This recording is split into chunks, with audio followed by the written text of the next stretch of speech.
What up, Mike? Toronto. VK on the beat. Check. I'm in Toronto where you wanna get the city love. I'm from Toronto where you wanna get the city love. I'm in Toronto like we wanna get the city love. My city love me back for my city love. Welcome to episode 1429 of Toronto Mic'd. Proudly brought to you by Great Lakes Brewery, a fiercely independent craft brewery who believes in supporting communities, good times, and brewing amazing beer.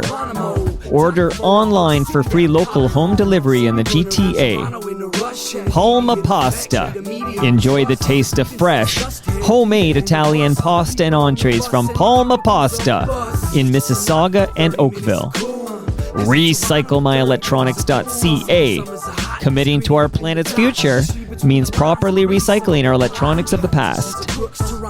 The Advantaged Investor Podcast from Raymond James Canada.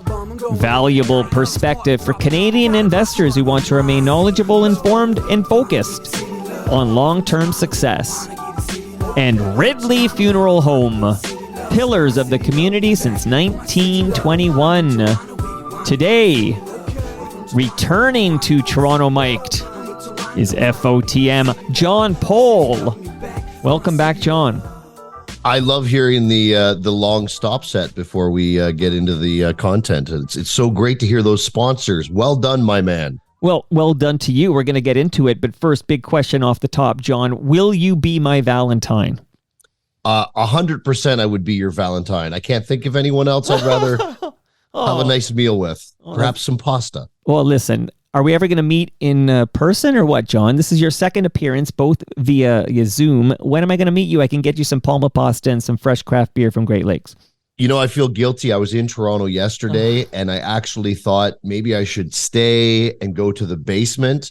And I'm not going to lie to you, there was a weird part of me that said, am I changing my entire travel to go to a man I'd never met before's basement? It didn't seem to work out. Plus, I had to be back for a very important hockey practice and subsequent volleyball and basketball game with my kids. So, but it will happen. Okay. It will happen. Your third appearance will be here in the basement. How's this? I'm going to hold out. You don't get to come back on Toronto Mic'd unless I get you in the basement. That is a deal, my friend. That is a deal. So we're going to get into it. This is going to be a 60-minute special. We talked, John, in February 2021, so almost exactly 3 years ago.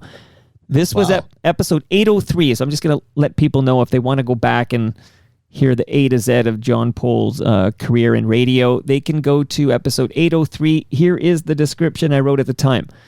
Mike chats with Jon Pole about his years working for CFRB in the early 90s, how he came to own several radio stations. That's going to come up again in a moment.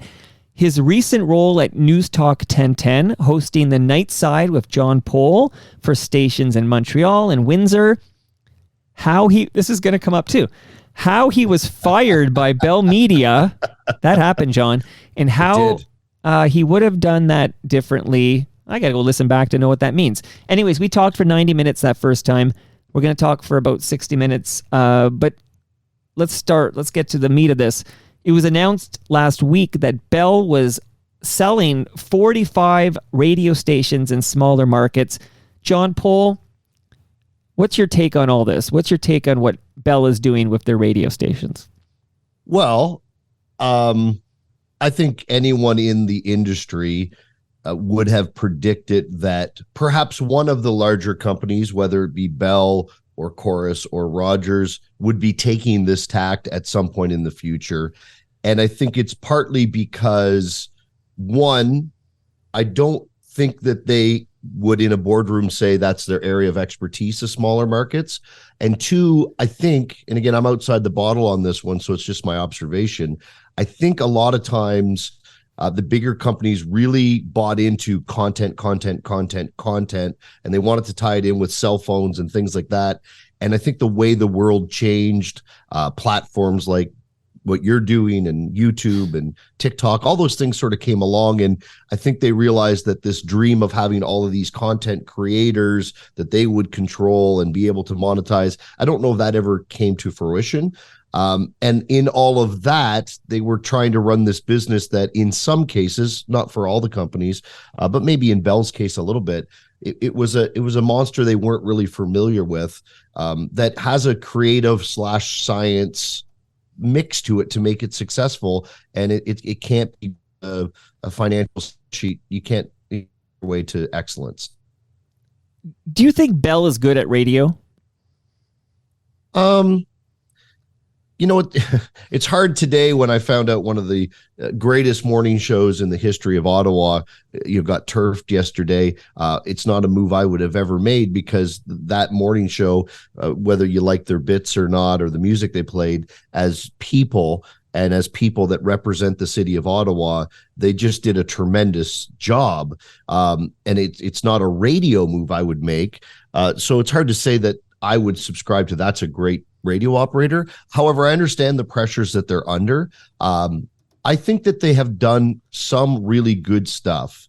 Unfortunately, since the pandemic, they have been scrambling, might be the word I've used. And if there's 10 decisions they've made, they're not the ones I would have made, but I'm not under the financial pressure that they're under.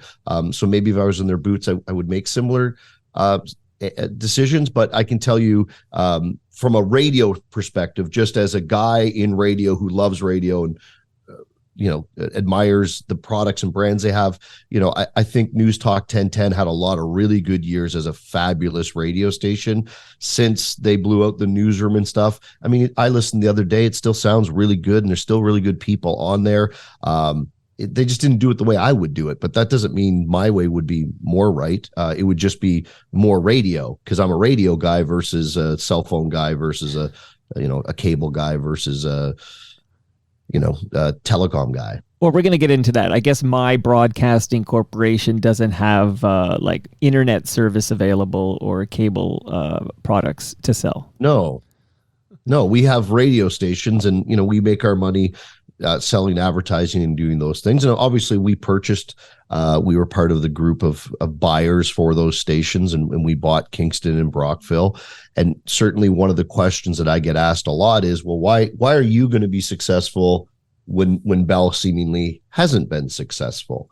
And, radio is an interesting monster because we have two customers. We're very unique in the sense that most businesses have one customer. We have two customers. We have the audience, the people that listen, and we have the clients, the people that want the audience to come and do business with them, whatever that is.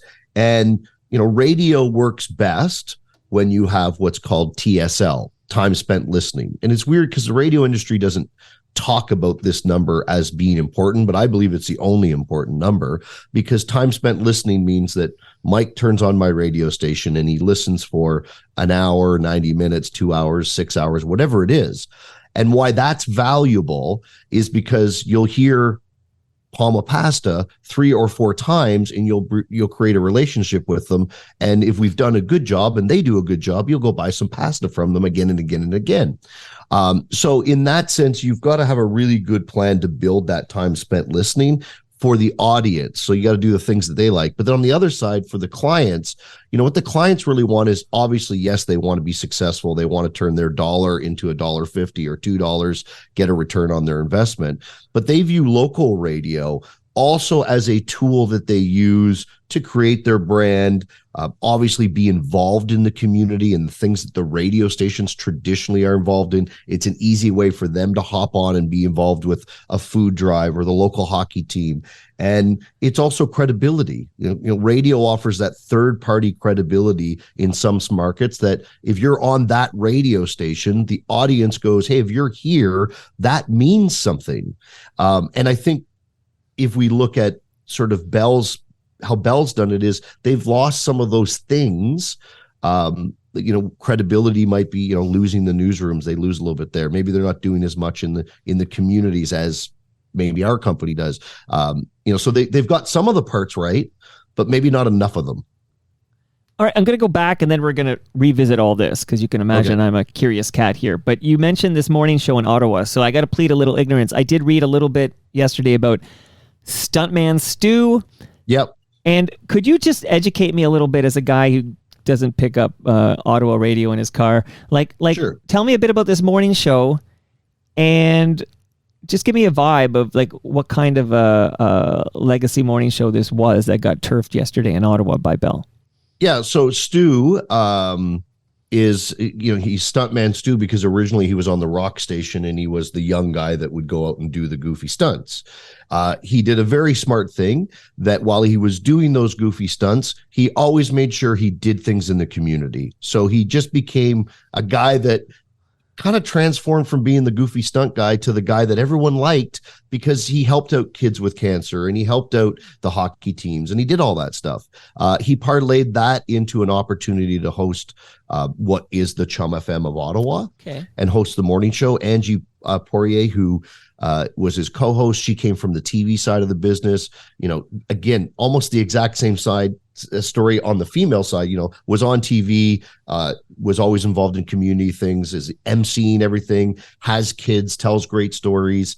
And I'm not familiar with the third person on the team as much because I don't spend a lot of time listening, but I just know from Angie and Stu's point of view, they do a ton of stuff in the community. Their show, when you listen to it, it was, pretty much a standard adult contemporary morning show. The last time I listened, they were arguing about whether mustard should be kept in the fridge, right. Which again, for the audience they're targeting, that's probably exactly right in there. They don't talk too much. They're funny. They're cute. They're always working Ottawa things into everything they do. Just a really good morning show. Like, obviously you could critique it and go, wow, they could be this, they could be that, but just the parts of what make radio great. And if you look at that stuff I just mentioned, like credibility, being in the community, that's the stuff that makes radio magnetic. And one of the challenges is if you look at that morning show and why, I look at it as a mistake.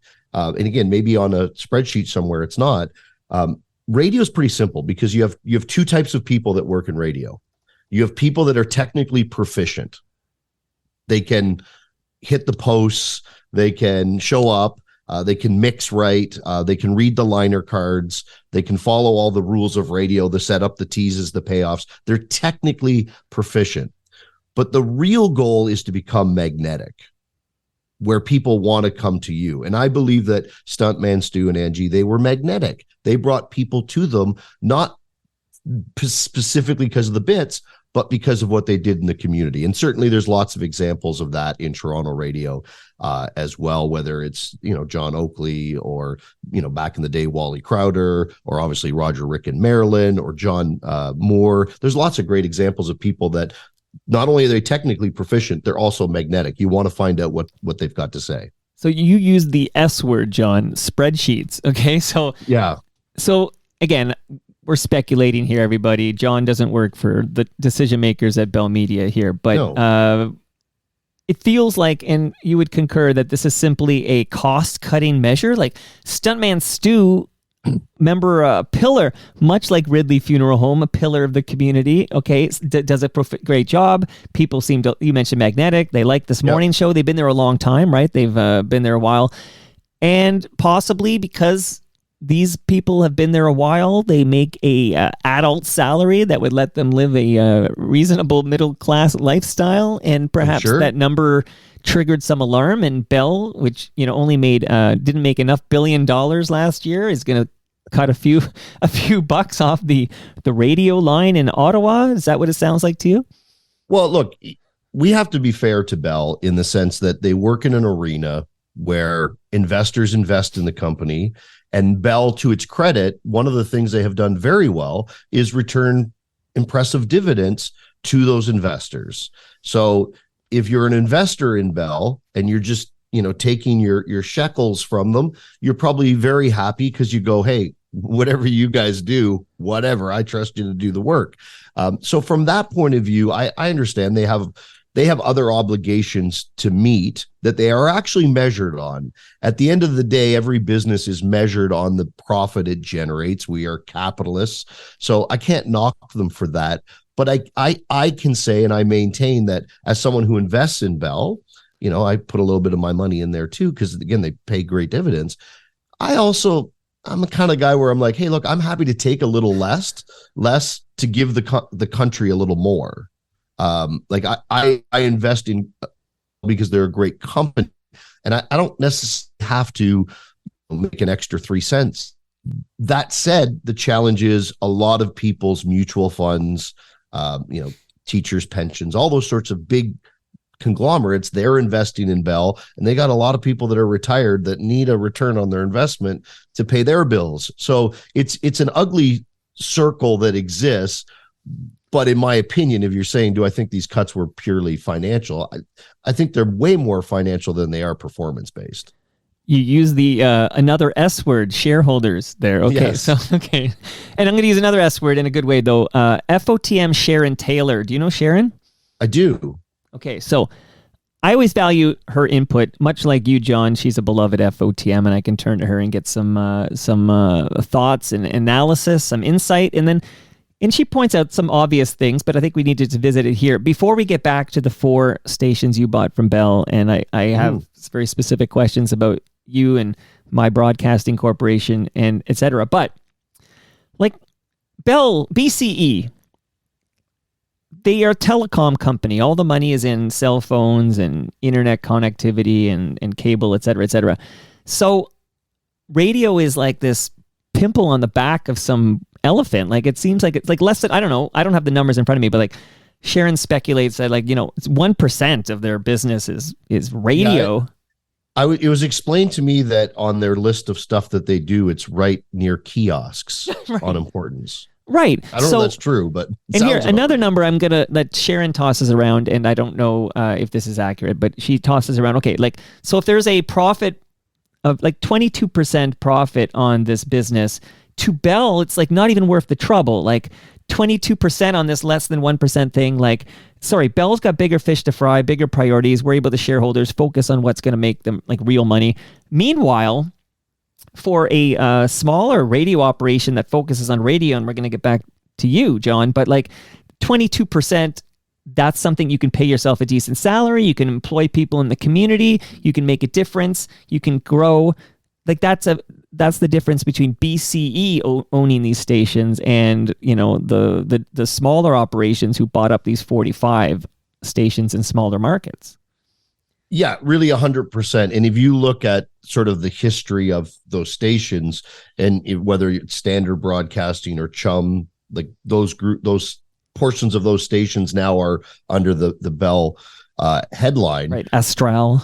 Yeah, when they were running with guys and gals like me that ran them, and they operated number one at a time where it was easier to do and the money came in and there was less competition, and they ran them really well on top of that, so their margins were very impressive, and that really did attract people to want to buy them. And then the dream was that the efficiencies and the technologies and the layering of all the stuff we could sell, wow, if we put this all together, it would be incredible, which in a boardroom on a whiteboard probably makes sense. The challenge is, I think it would be fair to say Bell is not operating their stations like Chum operated them, and or like Standard operated them, and or Astral operated them.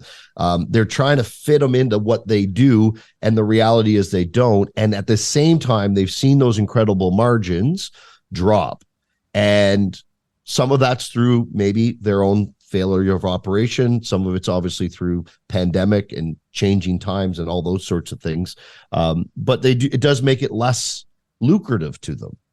And I think if it's less lucrative and they don't have the answer, like when the legal guy comes out and goes, these aren't viable businesses, which is like a slap in the face to everyone who works for them, advertises with them, guys who bought stations from them. What that signals more than anything is they're disconnected from the business and the people of the business, and they just don't see it. And that probably happens in business every day of the year, in every business category. There's a person that doesn't see it anymore, and there's another person that goes, you don't see it because you're being blinded by whatever it is. Let me show you how we can make it work. Okay, well, that's the money shot, right? Is, the exact quote, I'm going to see if I can dig it up here, but it was, it's from Bell Chief Legal and Regulatory Officer Robert Malcolmson, and he's talking to the Canadian press, and he says, it's because it's not a viable business anymore with regards to radio. So that's the money quote. Like that's your headline, everybody. You know, Bell saying it's not a viable business anymore, which begs the question of why they didn't sell all the stations. They only sold 45, but we'll get to that. But you, Jon Pole, do you think radio is a viable business in 2024? Yes, I do. And obviously I wouldn't have bought the stations if I didn't. But more importantly, I believe it's a viable business because I operate a bunch of them that make profits and do great things in the community. And, maybe the difference is, as you pointed out, our margins are okay for a guy like me. Like I don't need to have a 50% return, nor would I operate the business that way. And that's partly just because I don't need a private jet. I cut my own grass. I do my own laundry, and I don't see a day where I want all that stuff. It's just not who I am. So I'm happy with our margins. They give us the ability to continue to grow. They give us the ability to, remunerate our staff. We've worked really hard at that. I think everyone always wants to make more money, but I think we do better than most. It gives us the opportunity to do fun things with our staff. We do retreats, and I wear goofy shirts. So it works for me. And I also, because I'm so much closer to our advertisers, like a lot of our advertisers are my friends, I know how hard the shoe store and the restaurant and the car dealer, I know how hard they work for much smaller margins, and they're very successful, and they're doing the same things for the community and their staff. So I don't feel that if all of a sudden we don't turn, a 40% margin that we failed. I think we just operate the business within that. Now, we have myself and my business partner, Andrew Dixon, as shareholders, and we're not responsible for funding, the teacher's pension and all the people that have invested in this big conglomerate of our company. So if we take a hit, I take a hit. I'm the last guy to get paid. So it all works out in our little world. And I think it will work out in the same world for the Durham radios and the Vistas. And Vista might be slightly different because they're owned by one of the wealthiest people in Canada. But they run a very similar plan. And the guys at White Oaks Capital Communications, it's going to be the same thing. Like they're just going to run a really good business that's fun to do. And if you do it right, you make some money. Okay, so let's get to the specifics. You alluded to it earlier, but so you're what are you? You're in a partnership with this Mr. Dixon. What's his first name? Andrew, yeah. So Andrew we Dixon. started you guys the company together 2004. Okay, and the company's called My Broadcasting Corporation. Yep. Okay. I know we covered all this your first visit, but got to set the table here again. Okay, so how many stations? So you have bought, I mentioned that Bell sold 45 stations in smaller markets. 4 of them are 98.3 and 98.9 in Kingston, Ontario. Remind me to get back to Kingston. I have a very specific question for you. And then, of course, in Brockville, 103.7 and 104.9. So you bought those 4 stations from Bell. So here's a bunch of questions coming at you. Firstly, How many radio stations do you guys own now?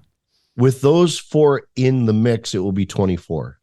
Okay, and when does the sale become final? Like, does CRTC have to stamp it or something? Yeah, the CRTC has to approve it. My best guess, based on my experience, is from the moment the application gets submitted to because of the way this purchase works, it's an asset purchase versus a share purchase, it should take about 8 months. So assuming it was put in when they did the announcement, you would type in 8 months from that, it should be about that time.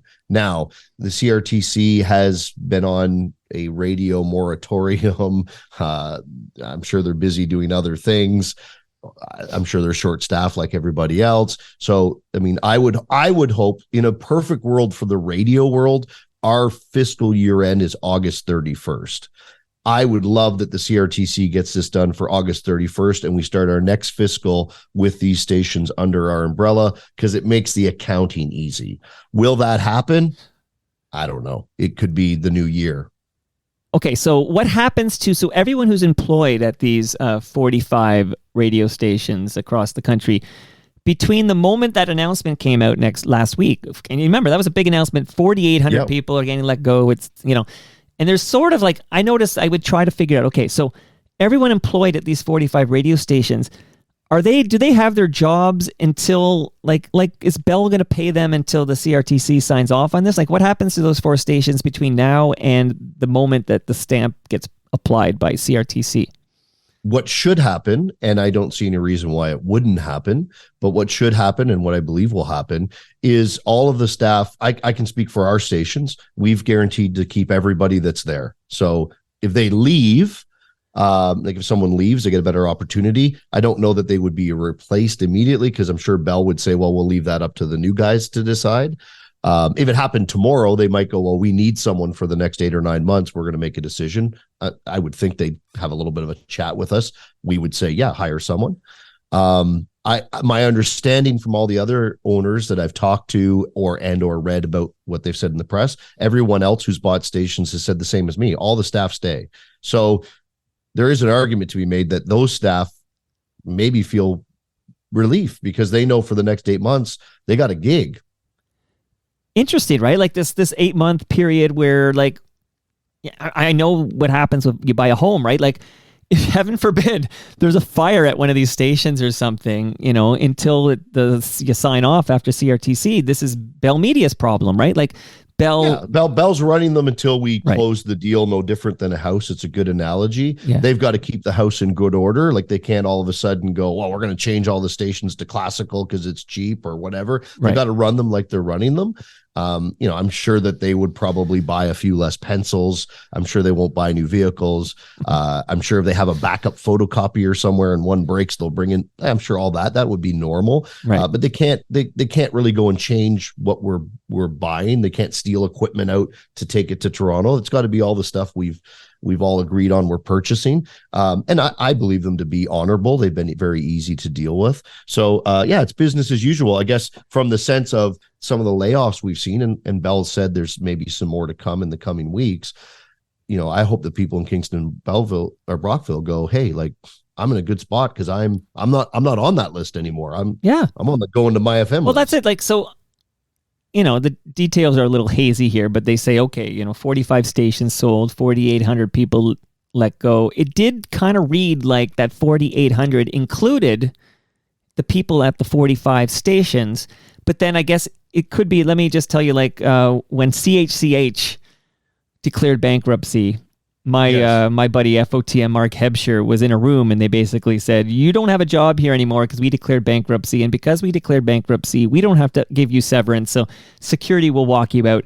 And then in another room, a new numbered company was basically giving the employees of CHCH that they wanted to keep. This is a new job opening you could apply for. You'll get this job, but the rates might not be exactly the same. Like, so does Bell, when this goes through, does Bell basically terminate all the people at the stations and you rehire them? Yes, because we're purchasing the assets. Right. Now, I can only speak to the negotiations we are part of. I would suspect Bell is, Bell's a good operator. They don't do, they operate their business, but they have good people working there, lawyers and merger and acquisition people. I can say that in my opinion, I thought they were very concerned to make sure the staff were well taken care of and that there would be very little interruptions for the staff and that we would, meet all the things that they currently get, that we would do the same. So, I can tell you that for our stations, obviously we're, and this isn't really a secret. We've done this in every acquisition we've had. We keep everybody because, radio's about the people, Mike. Like I can get a desk and a transmitter and a computer anywhere, right? What I can't get is, Ben and Reed, who would do a fabulous job in the mornings at Fly FM or Move 98.3. Like that's, to me, that's the exciting part is I get to work with them and a dozen other great people. So that's what we look at. We look at the people because the other stuff you can get anywhere. Okay, now, again, if you can always say, Mike, I'm tapping out on this question because these are some damn personal questions I'm hitting you with here. But like, sure. do they get to be rehired at their existing compensation structure? I'm not going to speak specific to these, but let me speak to deals we've done in the past. And my answer would be, I would expect our future deals, we would do the exact same thing we've done in the past. If a person worked for, we bought the stations in Niagara, Giant FM Country 89.1. We bought stations in Simcoe. We bought stations in Peterborough, Coburg. We're real simple. Mike, whatever you're making with, XYZ company, we're buying it. You're making the same with us. I can tell you that our philosophy has always been, over the years, we bought stations and we look at the benefits package, and our answer has always been the same to the staff. If their benefits package has something that's better than ours, everyone gets the better thing. Like, everybody gets it. So what we've tried to do is, over the years, as we've added stuff, everyone's won, not just the employees that are staying, but the guys that work over there, they get a benefit too, because everybody wins together. I would expect we'll do the exact same thing in Kingston. Obviously, Bell might have a few more layers of stuff that they do for staff that is very different than us, but we'll figure that out. Well, you can't give them that discount on their Crave streaming. Yeah, exactly. I can't give them free Crave, or I'm sure there's. Although I know a lot of Bell Media people who they're not getting a great deal. Like, I'm just saying, you'd think they'd get I would think they'd get like a great wholesale rate or something on their phone plans, but no, it's really, you got to jump through these hoops to get their minimal discount. I think I get a better discount by calling up the retention people at that's Bell the Media. Trick, man. I tell you. Oh yeah, you just get to the retention people because they have the magic packages in their back pocket that you can't find online or anywhere. It's I have another theory, and I've held this theory for many years, and I've given this advice to many people. When you deal with one of those big companies, whatever it is, Air Canada, big bank, it doesn't Rogers, matter. Whatever. Yeah. I have a feeling you just keep calling back till you get the person that it's their last day. Oh, they've had enough, and they're like, "Hey, look, John, I'm with you. Here's the deal. It's my last day. I don't care." They're out of fucks to give, basically, John. Okay. Yeah, exactly. It's worked well for me. It takes a lot of calls though, but you can find them. So I love what I'm hearing. Like, I still have more questions for you, obviously, because I'm taking my whole hour with you, John. But like, it sounds like this is a very good thing for small market radio in this country. And again, you can only speak to the 4 stations you're buying. You can't speak for what they're going to do at, White Oaks Communications or any of these other places. But I know Zoomer bought a station too, so that's interesting. Yeah. Okay. So you can only speak for what you're doing, but you're basically not going to mess with it. You're going to retain the current employees at their current rates, reasonably so. And you're going to, you don't have any plans to... I don't know, to disrupt anything. Like, you're going to keep the formats at least short term, and you're going to keep things as they are, and just run them as you run your other stations at My Broadcasting Corporation. Yeah, I mean, I think, look, I'm a radio guy, so I'm going to do what radio guys do. We're going to do research in all the markets, and as long as the stations are meeting the expectations of the audience, there'd be no reason to change anything. Obviously, we saw an opportunity that one station, if it was top 40 or rap or alternative or whatever you want to say, could do better than what it's currently doing. That would be something we'd throw up on the whiteboard as an idea. But as I sit here right today, and I'm sure there's some people that would say, "Oh, you're full of shit," or that's not true.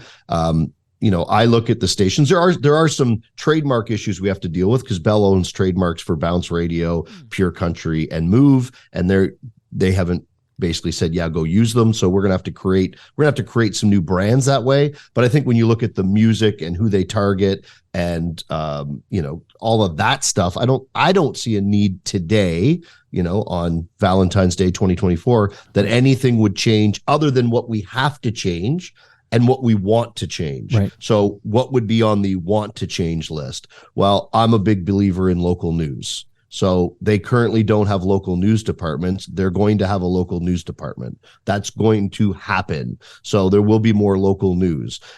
Do they do enough stuff in the community? My observation from never having worked inside those walls, just as a guy who's, gone through some social media posts and read the newspapers and kind of kept up with what's going on there, I think we can do a better job in the community, being more of a leader. Not that they did anything wrong. We just work our company at a little bit higher level that way. So I don't think there's going to be any major disruption. Obviously, Move FM does very well in the ratings, so we'd want to obviously continue to build on that. I mean, if you look to, we bought Giant and Country in Welland, and, I mean, the stations are a little bit different now than when we bought them. Some would say better. Some would say, oh, I liked it the other way better. Everything we've done is based on research.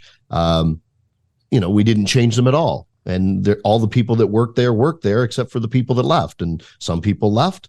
I don't think we fired anyone that I can remember. A couple people retired. A couple people went on to other opportunities.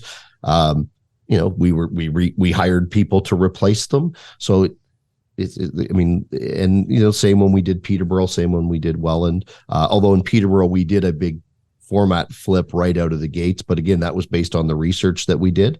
Again, I don't, other than just regular radio that would happen 365, no matter who owns them, I don't see any major changes other than the things we're going to add in that I personally believe are part of our secret sauce. Personally, I like my radio live and local, so this is all music to my ears. I can't believe they don't have local news. I didn't know they didn't have local news in these smaller markets that you bought. Well, here's where you talk about being technically proficient and being magnetic. So they, as I understand it, and there might be someone on a board somewhere that corrects me, but as I understand it right now, the news for Kingston and Brockville comes from Ottawa. So someone in Ottawa, follows the Kingston police and follows the newspapers and gets the press releases, and they create newscasts that they send from Ottawa to Kingston, which technically, proficiently, when you hear it on the radio, it's Kingston news. For me, the magnetic part is when our reporter actually knows the mayor.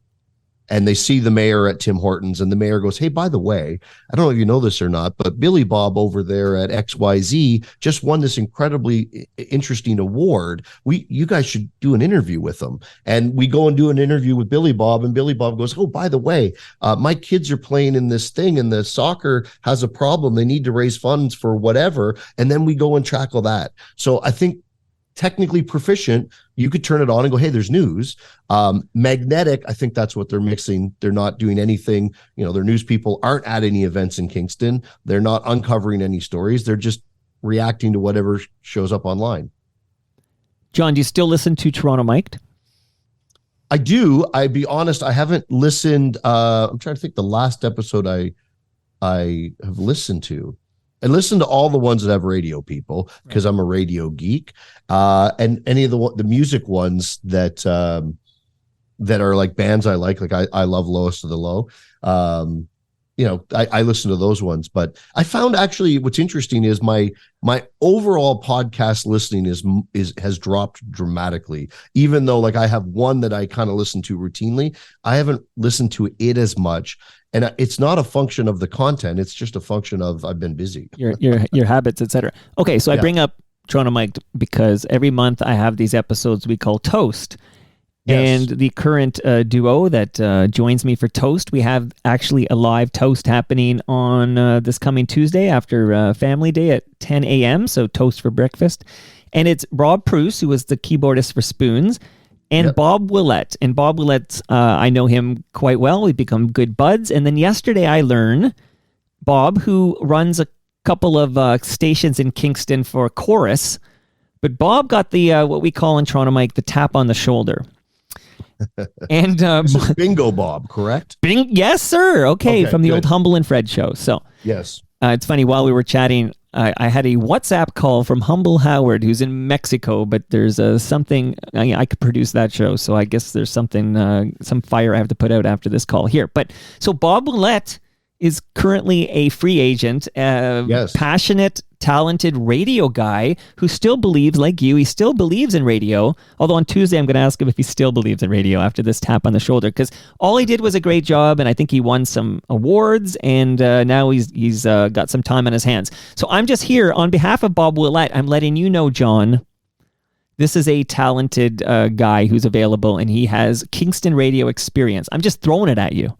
Hey, here's what I would say. I believe Bob and I have chatted in the past. I could be wrong because he was at Pride for a while, right? He was for a long time. He was the PD at Pride with Evan. I think we chatted shortly after that, maybe, and we didn't we didn't have anything at the time, but I would certainly tell him to reach out and be on our radar. Big fan of his work, the work he's done at Chorus in Kingston. Those stations are, Big FM does very well. Fresh, I think, is Fresh. It does okay. I don't know. My understanding is Big is the bigger one and Fresh is the smaller one. But when you turn them on, they sound great. And again, I like, they've done some good stuff in the community as well. So here's what I can tell you, whether it's Bob or anyone else with a bingo in their name or a Tarzan in their name or whatever it is, we're big fans of great radio people, and we certainly always try and fit them in where we can and where it makes sense. What an industry, right, John, that you can have a passionate, talented person who gets results and wins awards, and then they could get the tap on the shoulder. Like, I just think that's wild. Yeah. But you said the T word, Tarzan. Okay. Yes. So just anecdotally, I noticed that, Tarzan Dan had a gig on, I don't know, weekends or something at Boom here in Toronto. I don't know. Yeah. He might have been voice tracking that from Calgary. I'm not sure. But basically, he quit that gig because he got a job at Bell Media he was going to be on, I don't know, 24, what are they called? Bounce? Yeah, I think it was 22. 22 maybe. You would know better than me. But after the sale, it goes down to 3, I think. 3 or 4. And I just think that's like, this begs the question of, like, there was no leak here. I didn't usually I get a heads up when big stuff's going down. I never got the hey, bunch of stations are being sold by Bell. Like, I didn't get a heads up on this. I sort of found out when the world found out on Twitter. But how long ago, like, how did you get just a call from Deep Throat? They're like, do you have any interest in one of these 45 stations? Like how long has this sale, these things don't happen overnight. How long has this been in the works? These things don't happen overnight. I can tell you that in my 20 years of radio ownership, obviously we're always working towards deals. We're always dropping hints. We're always working with owners that we think might be retiring. And traditionally it takes, it might take a couple years from the day you say, hey, look, I'm interested in your station, to the day it actually you take over, because, guys got to get things in order and all that kind of stuff. In the case of Bell, they're a bigger broadcaster, so they used more of a traditional system that exists for a lot of big businesses, where they have an intermediary person that basically says, here are the assets that are for sale. If you'd like to bid on them, you're welcome to bid on them. Like, that's a pretty standard process. I think it would be fair to say that Bell's was very much similar to that. I don't actually know when it started, but do you get an NDA first? Like, okay, sign this, and then we're gonna ask you some questions. Yeah. Okay. Yeah. It was very well done. I thought it was a very easy process, and maybe we're easygoing. I don't know, but I can only speak for us. Everyone we worked with was great. I can tell you that there's a lot of inventory that was available, and we were working on other stuff, and this one kind of plopped down, and like, we looked at each other and said, how is it we've gone 20 years where, like, we usually have one thing in the works, and right now it's like we're at a Golden Corral buffet in Florida where, like, there's everything you could ever imagine. Yeah, loosen that belt. Let's go. Yeah. So I thought, again, I was surprised I didn't read about it more, but it's probably because they dealt with 7 independent companies, right, all of who I know most of those people. They're just, they signed an NDA and they're like, hey, I'm just they're professionals. They're not gonna, they want to. Yeah. Again, I know that, I've talked to a bunch of them. They're all super excited. I think a lot of them will do equal to or greater than what Bell is doing in their current operations. I don't think anyone, to my knowledge, is thinking they're going to buy them and cut anything. I think they're all going to buy them and add things to them. So I think it's great good for radio. For radio. Yeah, it really is. Like, if Bell's if Bell doesn't want these stations and doesn't have, doesn't find them viable and doesn't want to put the work into it, then sell them to people who give a shit and will help these stations thrive for smaller markets across this country. Yeah. And I mean, look, I think there's a good track record of people that have bought radio stations and done a better job with them. Someday someone will buy my radio stations, and I hope they do a better job with them. If you believe and you're passionate and you're enthusiasm and you have good people that work with you and you take good care of them and you take good care of the community, there's no reason it shouldn't be better. Okay, well said. Now, I don't know the people at White Oaks at all. If they're listening, I know that White Oaks bought Hits FM 97.7. Yep. And I spent lots of time back in the Iron Mike Benson days. Yes. And don't forget Scruff Connors. And there's a lot of history there. But there's a gentleman, an FOTM. I like most FOTMs, but not all FOTMs. But Paulie Morris, okay? Paulie Morris built the White House of Rock at Hits FM. And Bell Media tapped him on the shoulder a few years back. And I'm just here to say, if White Oaks is listening, okay, let's bring him home. Let's bring Paulie back home. That's all. A fine radio gentleman. His daughter is a great broadcaster. And as well. FOTM, Siobhan Morris, yeah. Yeah, I mean, I got to work with her at News Talk 1010 and a huge fan of her work and was always very nice to me. So I have nothing but respect. I was always a big fan of her dad's work. My understanding from the short conversations I've had with the guys at White Oaks, because we send little notes back and forth, and we have done that for a while. They're excited. They're really excited. This is an opportunity for them to sort of get into more mainstream radio versus what they've traditionally done, which is ethnic / religious programming. Yeah, Christian programming. They've done a very good job at. You have to remember they're also the guys that really spearheaded what became AM 740. They got in there before Moses and kind of created that, and I think probably did a really good job with it, and let Moses build off of that. So again, I think it's going to be a big change for them. Obviously, it's a way bigger learning curve than what I'm inheriting. I'm getting stations that are right in my groove. Right. They're getting something very different, but I would not be surprised if they reach out to some of those people that made those stations great. Obviously, because we have the stations that compete with them. I don't want them to make them too great. I kind of like them the way they are. But that said, the tide rises all boats, as they say. So if we compete against someone who's great, Standard Radio made Chum FM better, Chum better. Chum made Standard better. New Cap came in and they made somebody else better. So good competition's good for everyone, especially the listeners. Okay, now you've got a lot going on at my broadcasting corporation, NBC. I'm going to do my Howard Stern there, but going to ask you quickly here, and in exactly 5 minutes, I'll start playing Lowest of the Low, and you can make that next meeting. But I gotta ask you about getting a U.S. radio license because you've got a station in New York, Cape Vincent. Tell me, how can that be? It's a good question. We're the first Canadian to ever be approved to fully own a radio station in the United States. It was something we've been working on before the pandemic because at that time, we didn't really feel that there was going to be much more growth for us in Ontario because at that time, we didn't anticipate Bell selling anything. There weren't many independents like myself left.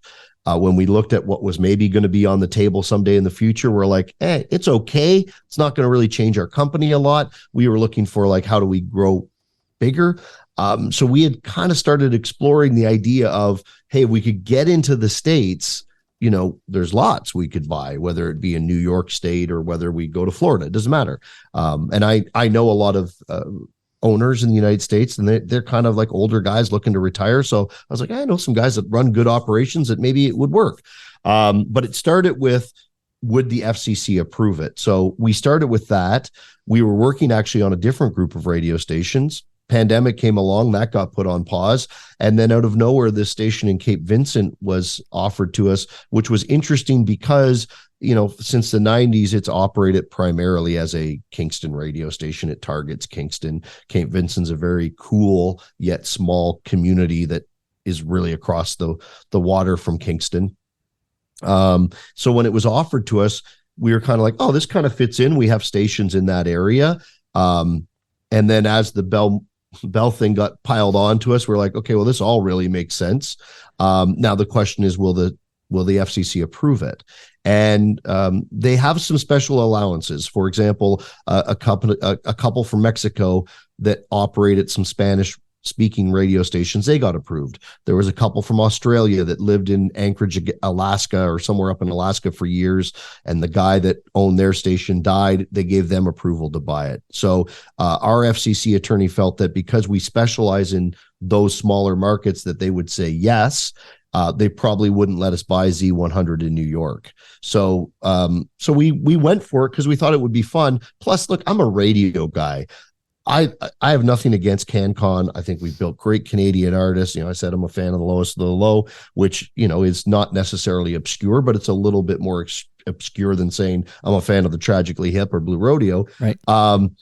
But there's a part of me that, when I grew up and I'd go to, Florida on March break and I'd listen to these great radio stations that didn't have to play any CanCon, there was a part of me that's kind of excited by that idea that I would be allowed to do that. So we were approved by the FCC. We now own it. Now what's going to happen with it? I don't know. Stay tuned. It'll be interesting. Yeah, I was going to ask, you have some Kingston FM stations here. So what becomes of WLYK FM in Cape Vincent, New York? Well, I think internet trolls would say it's a huge loophole in the rules, which I would agree with.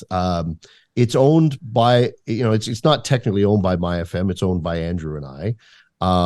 And we can lease and buy things as anybody can in their business. Right. The FCC doesn't care.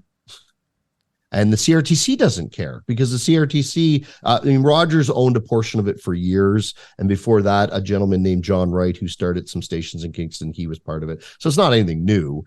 It's just new that we would own 100% versus an American being involved. So the CRTC's point of view is it has nothing to do with us because it's an American station. Right.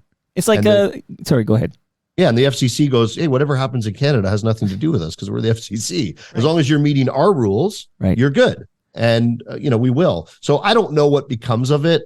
I think it's probably, we're going to focus on the Kingston ones first because they're the, they're the big dogs, so to speak. It might just be a fun little passion project that we use to disturb the market a little bit because we can, and, it's fun.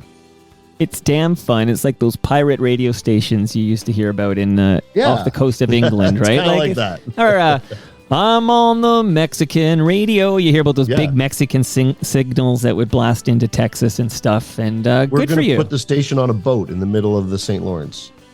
Look, John, Bell might not know how to make radio a viable business, but I'm glad FOTM Jon Pole does. And congrats on these purchases. And your heart's you're doing all the right things here. So if I were a radio professional, and as you know from listening to Toronto Mike, I am most definitely not a radio professional, I would want to work for somebody like you. Well, I certainly appreciate that. I can tell you our business philosophy starts with we're not perfect radio stations. We don't profess to be, but we certainly do give it a good try. And if I'm being completely honest, Mike, it's my team that makes me look like I know what I'm doing because they're phenomenal. I'm blessed to work with such great people, and it's an honor to be featured on your podcast. And it's a real honor to be able to say we're going to own stations that were once chum stations. As a radio geek, that means a lot to me, so I'm super pumped. So thank you. And that brings us to the end of our 1429th show. You can follow me on Twitter and Blue Sky. I'm at Toronto Mike. John, what's the best way to follow what you're up to on social? Hey, I'm on Twitter. I'm on LinkedIn at Jon Pole, at JONPOLE. And anyone's welcome to reach out anytime. I love talking radio. Okay, you'll hear from Bob Willett shortly. Happy to. Much love to all who made this possible. That's Great Lakes Brewery. They have a new podcast called Between Two Fermenters. I produce that show, and it's excellent. Subscribe, enjoy. Palma Pasta, they're going to feed us at TMLX 15 on June 27th. We're going to be at Great Lakes Brewery, 6 to 9 p.m. Put it in your calendar. RecycleMyElectronics.ca. Raymond James Canada, they have a great podcast called the Advantaged Investor Podcast. And of course, Ridley Funeral Home, Pillars of the Community. This is 1429. My next episode is episode 1430. I have an amazing lineup, and it's going to be, John, you're going to love it. It's a radio episode. It's all about CJCL 1430 going all sports back in 1992. Brave move. I love it. See you all then. There's 1,000 shades of gray.